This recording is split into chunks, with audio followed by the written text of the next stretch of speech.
À mon jeune interlocuteur, je dirais donc que nous vivons une période difficile, où les bases de ce qu'on appelait la morale et qu'on appelle aujourd'hui l'éthique sont remises constamment en cause. Oui, nous vivons une période difficile, où l'individualisme systématique, le profit à n'importe quel prix, le matérialisme l'emporte sur les forces de l'esprit. Oui, nous vivons une période difficile, où il est toujours question de droit et jamais de devoir, où la responsabilité qui est l'once de tout destin tend à être occultée. Mais je dirais à mon jeune interlocuteur que malgré tout cela, il faut croire à la grandeur de l'aventure humaine. Il faut savoir, jusqu'au dernier jour, jusqu'à la dernière heure, rouler son propre rocher. La vie est un combat, le métier d'homme est un rude métier. Ceux qui vivent sont ceux qui se battent. Il faut savoir que rien n'est sûr, que rien n'est facile, que rien n'est donné, que rien n'est gratuit. Tout se conquiert, tout se mérite. Si rien n'est sacrifié, rien n'est obtenu.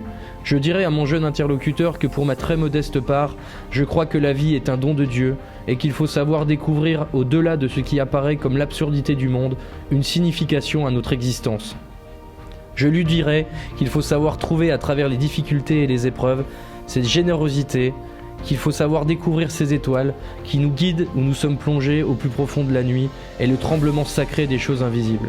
Je lui dirai que tout homme est une exception, qu'il a sa propre dignité et qu'il faut savoir respecter cette dignité. Je lui dirai qu'envers et contre tous, il faut croire à son pays et en son avenir.